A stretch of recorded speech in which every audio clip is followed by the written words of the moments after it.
Boa noite a todos. Sejam todos bem-vindos, nossos irmãos que estão aqui presentes na Seara, aos irmãos que estão seguindo pelo Instagram da Seara e pelo YouTube. Que a paz e o amor de Jesus Cristo estejam conosco nessa noite, nos proporcionando muita serenidade em nossos corações e em nossos lares. É mergulhado nessa energia de paz e amor que damos início aos trabalhos dessa noite. Antes de passar a palavra para o nosso irmão Alex, que hoje vai trazer um tema muito importante, recorrente nos dias de hoje, depressão e espiritismo. E fazer a prece de carta, eu gostaria de passar dois recadinhos importantes. Sabendo que sempre tem uma pessoa que está ali pela primeira vez ou vai iniciar o tratamento na casa pela primeira vez, gostaria de deixar claro, se estiver tomando alguma medicação passada por algum médico, por favor, continue tomando a medicação. Nós fazemos aqui um trabalho complementar a qualquer tipo de tratamento que vocês porventura estiverem fazendo. A medicação só pode ser retirada pelo médico, tá bom? E deixamos uma sugestão para todos que estão assistindo à distância, que após a palestra faremos também a frutificação da água. Então sugerimos que todas as pessoas que quiserem colocar um copinho para receber o bálsamo de cura com a oração, fiquem à vontade. Feito essas duas informações, esse esclarecimento, peço a todos que conheçam ou tenham o papelzinho da prece de cartas, que nos acompanhem, ou pode também nos acompanhar em voz alta a prece. Deus, nosso Pai, que só em todo poder e bondade, dai a força àquele que passa por provação, dai luz àquele que procura a verdade, pondo no coração do homem a compaixão e caridade. Deus, dai ao viajor a estrela guia, ao aflito a consolação, ao doente o repouso. Pai, dai ao culpado o arrependimento, ao espírito a verdade, à criança o guia, ao órfão o pai. Senhor, que a vossa vontade se estenda por tudo que criaste. Piedade, Senhor, para aqueles que não nos conhecem, esperança para aqueles que sofrem. Que a vossa bondade permita aos Espíritos Consoladores derramarem por toda parte a paz, a esperança e a fé. Deus, um raio, uma faísca do vosso amor pode abrasar a terra. Deixai-me beber na fonte dessa bondade fecunda e infinita, e todas as lágrimas secarão, todas as dores acalmar-se-ão. Um só coração, um só pensamento subirá até vós, como um grito de reconhecimento e amor. Como Moisés sobre a montanha, nós nos esperamos com os braços abertos. Ó poder, ó bondade, ó beleza, ó perfeição, e queremos de alguma sorte alcançar a vossa misericórdia. Deus, dai-nos a força de ajudar o progresso, a fim de subirmos até vós. Dai-nos a caridade pura, dai-nos a fé e a razão, dai-nos a simplicidade que fará de nossas almas espelho, onde deve refletir a vossa santa e misericordiosa imagem. E assim seja. Com essa prece de cartas, damos início aos trabalhos dessa noite. Já passa a palavra para o nosso irmão Alex. Vai falar sobre depressão e espiritismo.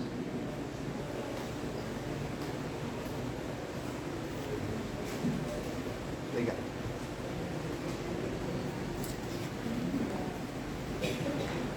Boa noite a todos. Que a paz de Jesus seja conosco. A depressão, ela é uma doença que muitos acham que é uma doença nova da atualidade, mas ela é conhecida e tentaram entendê-la desde aproximadamente 500 anos antes de Jesus. Hipócrates, o pai da medicina, já tinha notado que os pacientes que por ele procuravam, que tinham desânimo, uma falta de vontade de viver, uma tristeza profunda, sem forma de cura, ele achou muito estranho isso. E dizia a ele, porque a depressão era chamada de melancolia na época.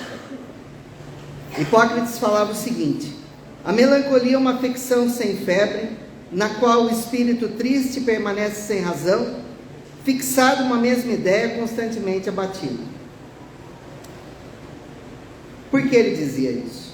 Tanto ele, como Galeno, como outros médicos da escola grega daquela época, eles criaram uma teoria chamada teoria dos 4 humores, que, segundo eles, o homem produziria com seus órgãos 4 elementos, que seriam a fleuma, a bile amarela, a bile negra e o sangue. Óbvio que desses 4 elementos, só um veio a comprovar que foi o sangue. O resto, nós sabemos que não existe no nosso corpo. Mas isso é um conceito de 500 anos antes de Cristo. E o mais impressionante, que a teoria dos 4 humores prevaleceu até 1500 anos depois disso. Até próximo do século 17, por aí, ainda se tinha essa teoria. Eles acreditavam nisso. E eles passaram a perceber que especificamente as mulheres, no período menstrual, elas mudavam o seu humor. Elas ficavam com um sentimento igual da melancolia. E eles passaram a pensar o seguinte: puxa vida, é semelhante. E quando passava o período menstrual, as mulheres melhoravam. Então eles tiveram a brilhante ideia de achar que quando a bile negra, que era um dos elementos da teoria dos 4 humores, era demais, era excessiva, era produzida em excesso no corpo humano, a pessoa entrava em melancolia.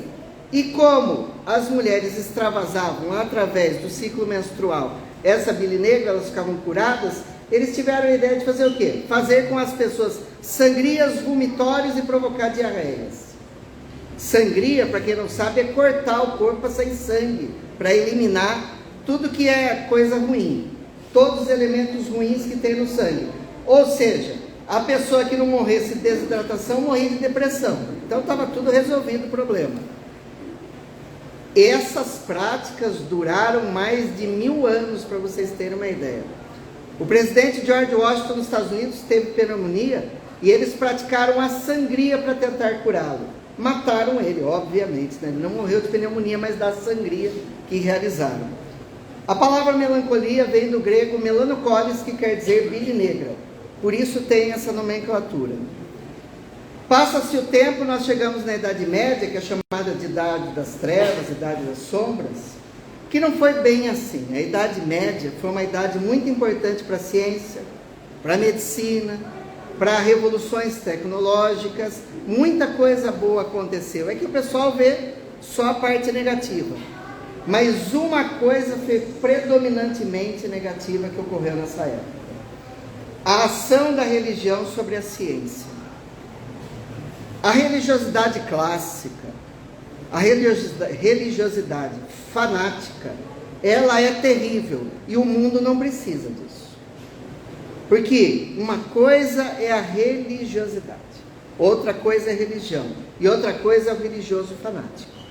Quando o fanatismo entra em voga e você oblitera tudo, você esconde tudo em nome de uma crença, de uma fé questionável, aí você está enlouquecendo, aí você está se equivocando. É por isso que o Márcio falou aqui que quem estiver fazendo tratamento não precisa parar de tomar o medicamento que o médico passou, porque aqui é tratado o espírito.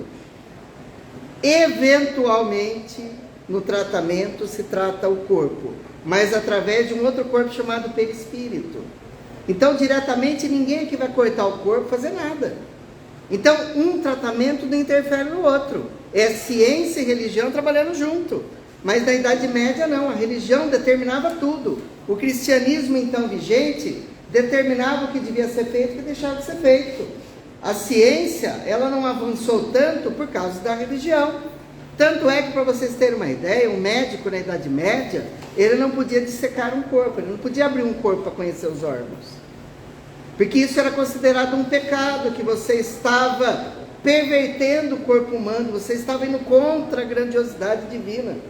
Então os médicos tinham que sair da Europa e ir para o Oriente Médio, entre os muçulmanos, que lá podia. Entre os muçulmanos, todo mundo acha que é ruim, que só faz bomba, lá podia fazer isso. Podia dissecar corpos, podia estudar os órgãos.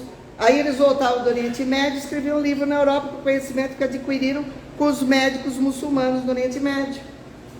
Porque do Oriente Médio, na Idade Média, saíram os maiores conhecimentos, a maior cultura. Mas isso é obliterado, isso é apagado por causa do eurocentrismo, que parece que só tem coisa boa na Europa. Na América é só povo inferior, pelado, que não faz nada, e no Oriente Médio só gente que faz bomba, é só a Europa que é bom. Não é verdade isso. Para isso a gente precisa estudar, precisa se aprofundar. E a Europa e o Ocidente foram tão ruins na matéria religiosa, que a melancolia passou a ser chamada, entre os padres, entre o grupo católico, de assédia. Vocês podem procurar no dicionário que vocês acham a palavra assédia. O que quer dizer assédia? Assédia é o estado de descuido, de desleixo, de preguiça, de mal-estar, de falta de amor pela vida. Eles começaram a reparar nos monastérios, nas celas, porque dentro dos monastérios existem células, por isso que fala claustro. Você fica preso, sai para a refeição e para rezar. E esses monges, eles não tinham mais ânimo de rezar, eles não tinham mais ânimo de trabalhar, eles não tinham mais ânimo de fazer nada. E eles descobriram que a tal de melancolia que os gregos chamaram era assédia, denominado por São Gregório Magno. Aí então São Tomás de Aquino decidiu um homem, que isso era um pecado. A assédia era um pecado. Você não podia ter assédia, ou melancolia, ou depressão, como é conhecido hoje. E você iria sofrer uma penitência se você tivesse. Isso demonstrava um afastamento de Deus, um afastamento divino. Tanto é que São Tomás de Aquino inclui a assédia entre os 7 pecados capitais. Os 7 pecados capitais foram criados por ele. E foram modificados mais de uma dezena de vezes.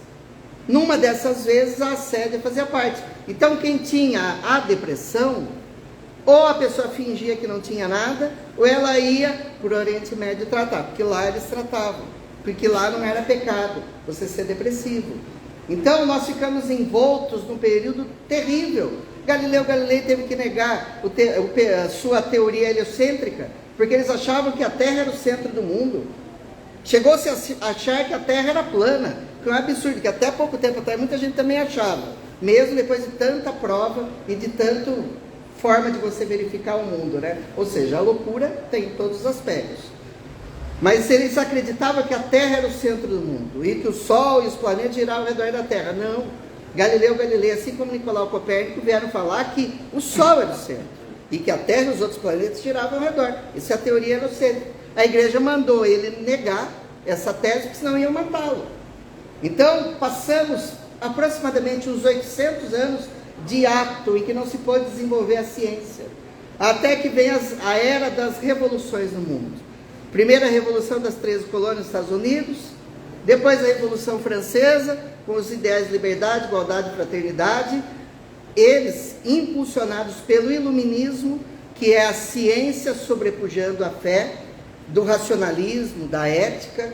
Depois teve a Revolução Russa, a Revolução Industrial. Então, período de revoluções na Terra que modificou a mente das pessoas. E nesse período de revolução, a ciência se desprendeu da fé, se divorciou dela, e pôde dar passos largos rumo à evolução. Então, tanto a assédia, que depois voltou a ser chamada de melancolia, ela foi incluída entre o rol das loucuras, e ser tratado como uma loucura. Mas entre os ingleses, durante o romantismo, no Renascimento, era bonito você ser depressivo, melancólico. Dava um ar de profundidade, então as pessoas passaram a desejar ficar doentes.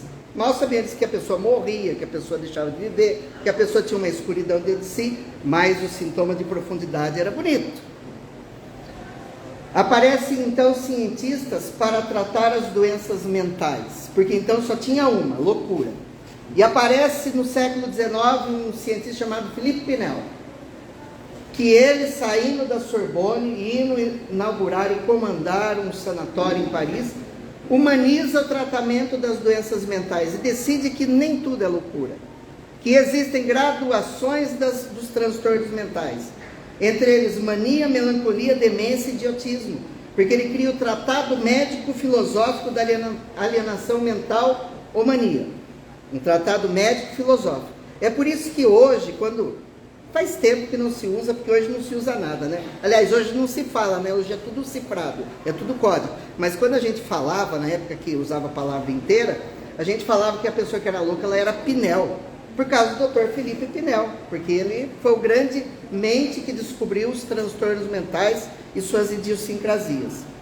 Depois dele e desse achado da humanização da doença, da sua diferenciação, o seu discípulo Esquirol tirou a filosofia do meio, porque era misturado religião, ciência e filosofia.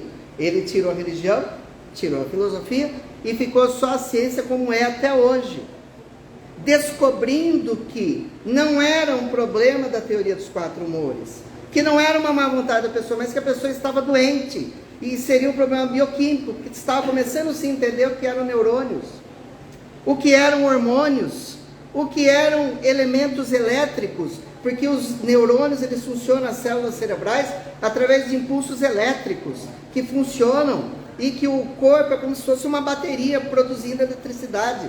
Eles estavam começando a descobrir isso, mas ainda não tinha essa noção, porque quando ele começava com isso, as pessoas ainda estavam achando que através da sangria, do vomitório, da provocação de diarreia, as pessoas iam se curar da depressão, e achavam que através do suor isso também acontecia. Então eles passaram a receitar trabalho duro para o depressivo, e capinar o solo, e cortar uma lavoura, e um trabalho braçal, que ele ficaria curado. É por isso que essa cultura vem até os dias de hoje, que fala que uma pessoa depressiva, dá uma inchada na mão dela que ela fica boa, que ela precisa suar.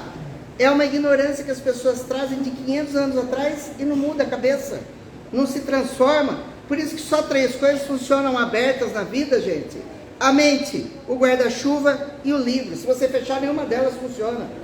Nossa mente tem que estar aberta. E eles passaram também a ter ideia nesse meio tempo, enquanto muitas coisas grandes aconteciam, muitas coisas horríveis ainda permaneciam.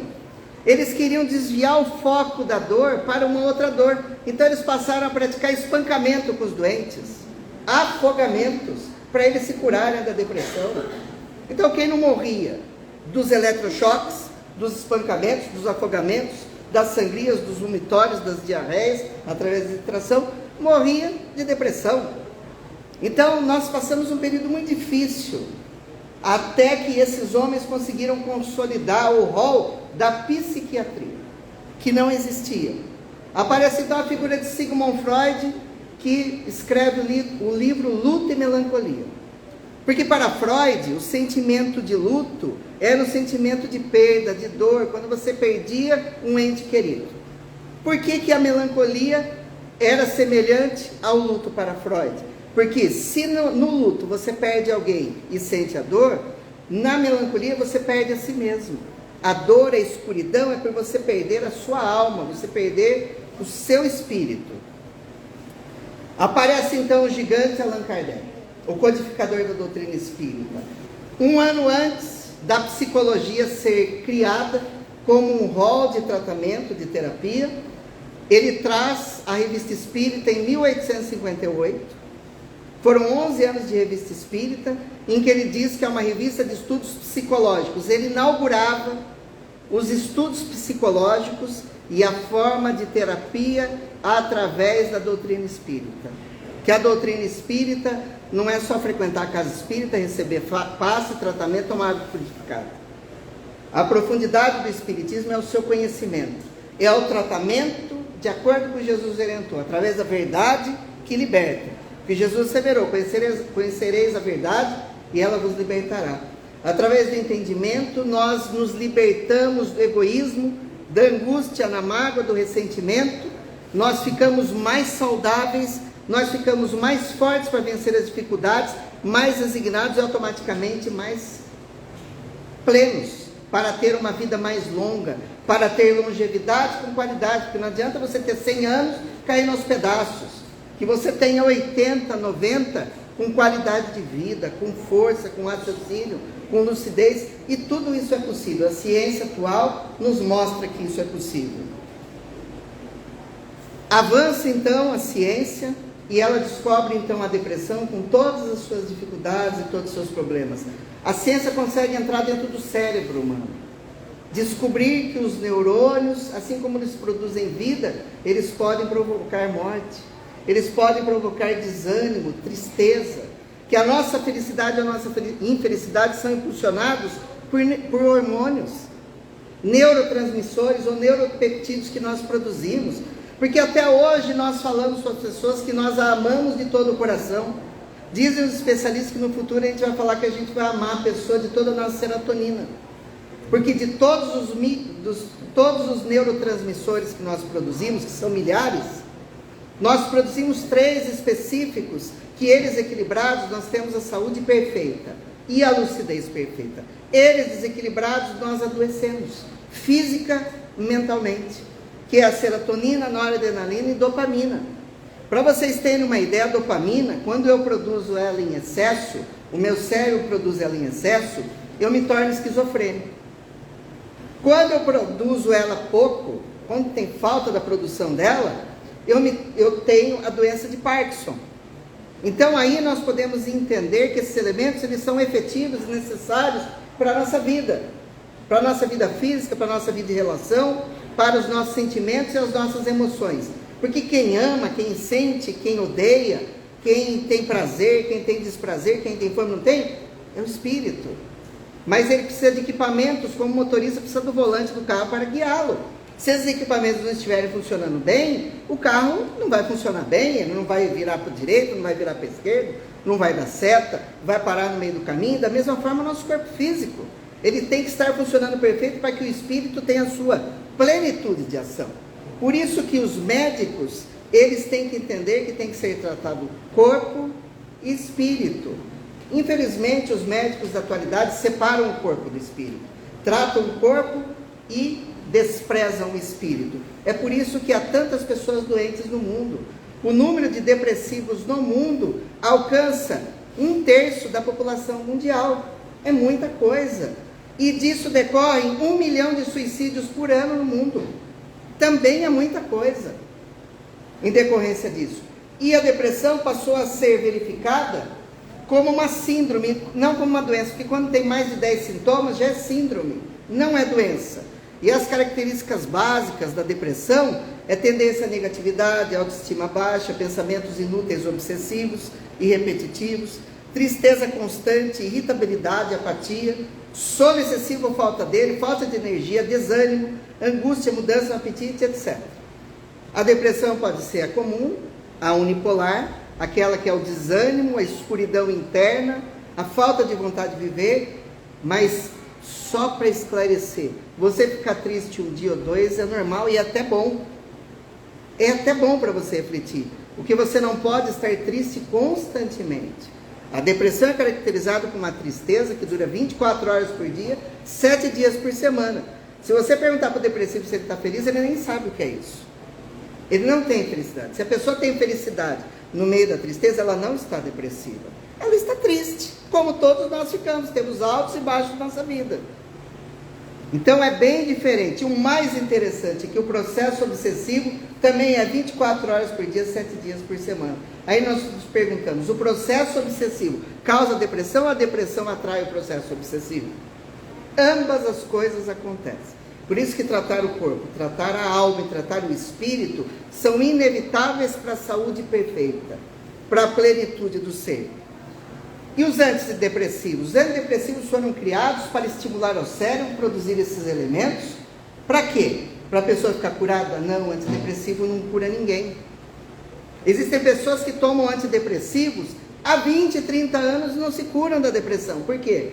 Porque o antidepressivo serve para manter a pessoa equilibrada, para que ela possa comer, para que ela possa namorar, para que ela possa fazer sexo, para que ela possa trabalhar, para que ela possa ir no núcleo religioso, para que ela possa acordar pela manhã e cumprir suas tarefas diárias, porque o depressivo não tem vontade de nada disso.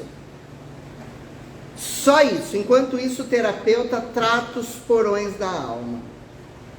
O que são os porões da alma? André Luiz, no livro No Mundo Maior, se não me engano, a 4ª obra do André Luiz, o especialista, um dos mentores, explica que nosso cérebro poderia ser dividido em 3 andares. O primeiro andar seria o consciente, onde está as nossas necessidades, a nossa memória, daquilo que é necessário, o nosso nome, nossa cor preferida, nossa comida, coisas que nós vamos utilizar de forma imediata, para não sobrecarregar o cérebro. No andar de cima, no segundo andar, seria o superconsciente, que seriam nossas aspirações superiores, seria a nossa religiosidade, nossa ligação com Deus, a nossa perfectibilidade que nós podemos alcançar. Por isso Jesus assinalou: vós sois Deus, podeis fazer o que eu faço e muito mais. Nós temos o poder da perfectibilidade. Isso está no superconsciente. Quando nós mediunizamos, quando nós meditamos, quando nós oramos, nós saímos do estado consciente para o estágio superconsciente. Quando nós recebemos o passe, quando nós vamos no núcleo religioso e nos desligamos da vida material que nós levamos, aquela sensação de bem-estar é sair do consciente e ir para o superconsciente, para o andar de cima. Mas a maioria gosta de ficar no primeiro andar ou ficar no porão, ou ficar lá embaixo. No porão é o subconsciente, onde ficam as memórias secundárias, que nós precisamos dela, mas que elas aparecem nos momentos necessários. Se acontecer uma coisa, lembrei, está lá no subconsciente. Porque se ficar no consciente, sobrecarrega nosso cérebro e ele apaga, nós temos desmaios, nós adoentamos e morremos. Então o cérebro tem esse sistema de ativar e desativar quando necessário.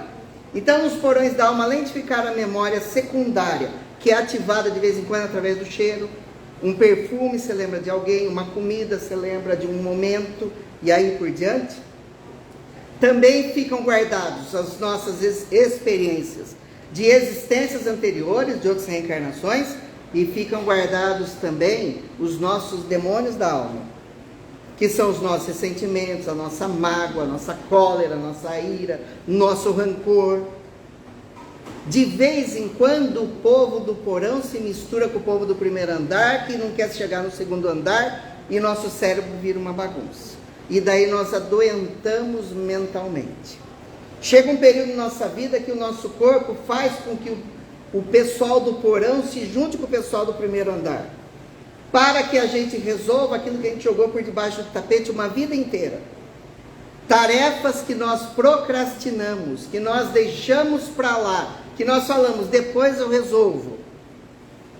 Dos 35 aos 55 anos, a pessoa é impelida a resolver os problemas mal resolvidos. Por isso que muita gente muda de vida nesse período. Radicalmente. Porque é o espírito que está sentindo necessidade de mudar a sua vida em todos os aspectos. Essa é a transformação. Por isso que o tratamento para a depressão, além dos antidepressivos e da terapia para tratar os porões da alma, para saber onde que a felicidade quebrou, onde que a dor apareceu, onde que a mágoa te matou, onde que o complexo de culpa te estratificou, para explicar que o cérebro não é tudo, que o cérebro é um decodificador, que o cérebro é uma ferramenta, mas que junto ao tratamento físico, nós podemos e devemos, e faz parte da vida em progresso, de tratar a alma, de fazer o espírito ser grande como Deus nos criou. Porque todos nós somos espíritos encarnados. Temos propensão à evolução infinita, à progressão constante. Aquele que estaciona entristece. Aquele que estaciona e deixa de aprender, essa pessoa adoece, entristece, perde a vontade de viver, deixa de ter o contato social. Por isso que a psicologia transpessoal informa que existem 3 demônios principais da alma, que é a solidão, a ansiedade e o medo. Esses elementos podem causar a nossa derrocada. A médica geriatra do Albert Einstein, a doutora Ana Cláudia Arantes, diz que todos aqueles idosos que estavam para morrer, e ela conversando com eles, descobriu que eles tinham 5 grandes arrependimentos na sua vida, que eles não queriam ter tido, que eles queriam ter feito coisa melhor, que são eles: não ter vivido a própria vida, sempre fazendo o que os outros queriam.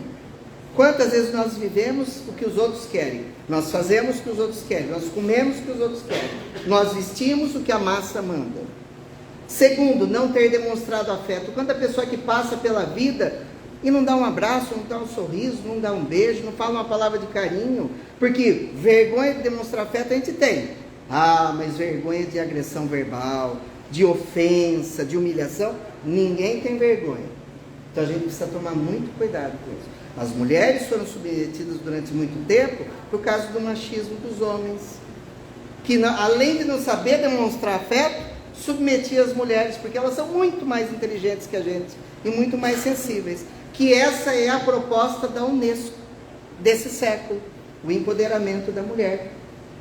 Sem os movimentos desastrosos, mas a mulher se empoderar e alcançar o espaço que é dela na face da terra. Se eu for contar aqui quantas mulheres tem nessa casa espírita, tem o triplo do que tem de homens, porque a mulher é mais sensível do que o homem para as coisas. Então a mulher é muito melhor do que a gente, mas elas precisam acreditar nisso. E acima de tudo, o espírito não tem sexo. Os homens, que são muito machistas, ou já foram mulher, ou reencarnarão como mulher. Assim como as mulheres também já foram homens, ou reencarnarão como homens. Então tudo vai virar um balaio de gato. Então não sejam feministas em excesso, machistas em excesso, sejam seres grandiosos. E entendam que nós passaremos por todas as experiências para nos tornarmos perfeitos. Para nos tornarmos perfeitos.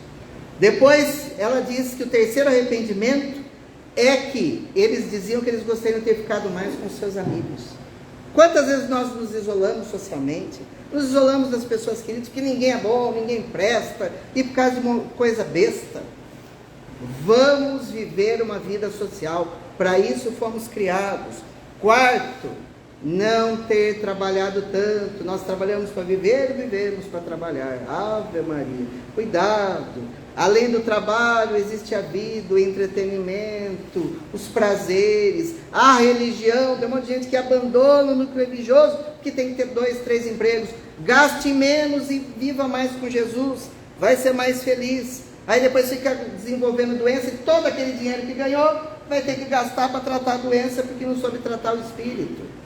E quinto, eles dizem que eles gostariam de ter se feito mais feliz. Mais feliz. E quantas vezes nós abrimos mão de fazer a nossa própria felicidade? Todos esses elementos, além de ajudar o progresso do espírito, ajudam a sua felicidade, a sua plenitude. Por isso que o espírito Joana de Ângeles diz o seguinte, que a vida é bela. Nós temos que enxergar a vida que ela é bela. Se existem situações difíceis, são desafios a serem superados. Mas a vida não é horrível. Nós que fazemos dela uma existência horrível através das nossas más escolhas, do nosso egoísmo, do nosso orgulho. Diz o seguinte, eu não nasci para amar. Aliás, eu nasci para amar, enquanto alguns dizem que nasceram para ser amados. Então a gente precisa entender que nós nascemos para amar, independente se nos amam ou não. Nós devemos amar. O ser amado é uma consequência. Tem pessoas que esperam ser amadas, mas não amam a ninguém. Nós temos que começar a mesma coisa. Eu tenho de perdoar, não esperar ser perdoado. Porque daí o mérito está comigo. Eu não posso esperar que venha de outra pessoa. Então, a pessoa que espera ser perdoada, a pessoa que espera ser amada, ela está infeliz e não sabe. Eu nasci para servir. Diz que o Rotary Club tem um ditado, tem um conceito. Aquele que não vive para servir, não serve para viver. Então, próprio Jesus disse que ele não veio para ser servido, mas para servir. Nós temos que entender que nós temos que servir antes de esperar ser servidos. Isso é uma questão de humildade, uma questão de proatividade, de você fazer acontecer em vez de esperar que os outros resolvam o seu problema. Diz ela o seguinte também, o mal que me faz mal não é o mal que me fazem. O mal que me faz mal é o mal que eu mesmo faço, pois me torna mal, porque a responsabilidade é minha. Eu só serei afetado pelo mal dos outros se eu concordar. Agora, quando eu faço mal, as vibrações, as ações serão minhas. E eu serei responsabilizado na lei de justiça, ação e reação, para reparar o mal que houver feito. E por fim, há um sol brilhando dentro de mim. Nós emanamos luz. Quem consegue com uma câmera Kirlian verificar nossa aura, vê que ela emite luz. Alguns bruxuleantes, que nem aquela velhinha que era aos pedaços. Mas muitos emitem uma luz muito forte, que é o sinal da sua iluminação interna, que é o sinal de como enxerga a vida, porque foi Jesus que diz que se seus olhos forem luz, seu corpo se iluminará. Mas se seus olhos forem trevas, o seu corpo haverá grandes trevas. Então é a forma como nós enxergamos a vida, é a forma como nos resignamos mediante aquilo que não tem como ser modificado, e a forma como nós somos audaciosos e corajosos para modificar o que precisa ser modificado, sem ficar reclamando da vida, sem ficar dependendo do outro, tendo atitude para a transformação, aprender uma coisa nova, desenvolver conhecimento. Idade não é desculpa para não aprender coisas novas. Um idoso que se disponha a aprender computação, eu não vou conseguir, aprenda pelo menos mexer no caixa eletrônico. Você vai ver, você vai fortalecer o seu raciocínio e você vai adoecer menos, porque as funções mnemônicas do seu cérebro vão ser ativadas e você não vai desenvolver o mal de Alzheimer. Agora aquele idoso que fala, eu não aprendo nada, eu não faço nada, eu vou ficar só naquilo que eu fazia, vai desenvolver o Alzheimer. Atividade física, vai fazer uma academia, vai fazer pilates, vai fazer musculação. A musculação é bom para idosos, fortalece a musculatura, não fica arrastando o pé, que nem zumbi, não consegue abaixar e se abaixa, não consegue levantar. Faz musculação, vai fortalecer o músculo, vai ter mais qualidade de vida, viver 100 anos com saúde, vai aprender poesia, leia boas obras, deixa de assistir aquelas porcarias da televisão que só nos fazem mal. Assista coisa boa, leia coisa boa, aprenda coisa boa, muito para se aprender na vida. E ame acima de tudo, ame a família, ame as pessoas que o rodeiam. Participe de alguma atividade voluntária, dê pão para quem tem fome, dê uma palavra amiga para quem não a recebe, e que você receberá em dobro ou em triplo. Esse é o objetivo da vida, a ciência trabalhando de um lado e o Espiritismo nos ensinando que quanto mais bem fazemos, mais bem recebemos. Para a nossa mente, para o nosso espírito e principalmente para o nosso corpo. Muito obrigado a todos. Que Deus os abençoe. Obrigado.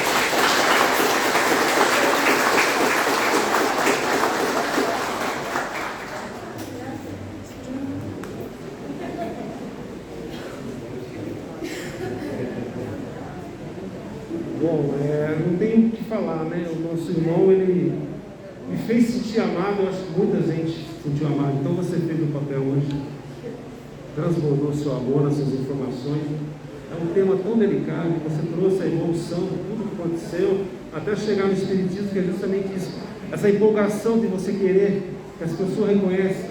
A gente sempre está falando aqui, a responsabilidade é nossa.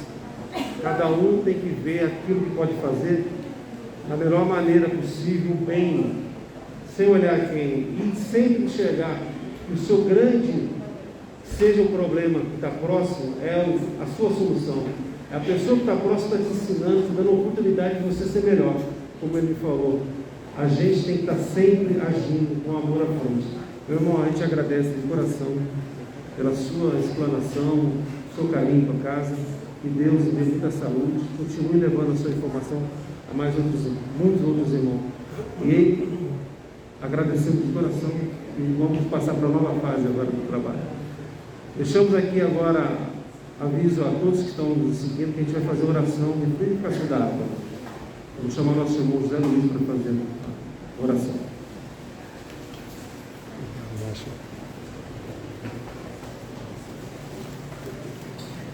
Boa noite a todos os presentes, aos que também nos acompanham aqui pelas redes sociais. Vamos nos preparando então para a oração da purificação da água e vamos também nesse momento já elevar nossas orações, nossas preces a Jesus nosso Mestre e a Deus nosso Pai. Humildemente vamos pedir aqui pela ajuda dos bons amigos espirituais, atuando na água, torne-a medicamentosa, para aqueles que têm as suas necessidades e para aqueles que se beneficiarem da mesma, para o fortalecimento interior e o restabelecimento da saúde. Que assim seja. Peço que vocês repitam comigo então a oração da água purificada. Deus nosso Pai, Jesus nosso Mestre, rogamos que nossa água receba as energias da cura. Que possamos receber o bálsamo a cada uma das nossas necessidades. Gratidão, Senhor, por esse medicamento. Gratidão de todos nós. Amém. Façamos então agora a oração que o Mestre nos ensinou. Pai nosso que estais nos céus, santificado seja o vosso nome. Venha a nós o vosso reino. Seja feita a vossa vontade, assim na terra como nos céus. O pão nosso de cada dia nos dai hoje. Perdoai as nossas dívidas, assim como nós perdoamos os nossos devedores. E não nos deixeis cair em tentação, mas livrai-nos de todo mal. E assim seja, graças a Deus.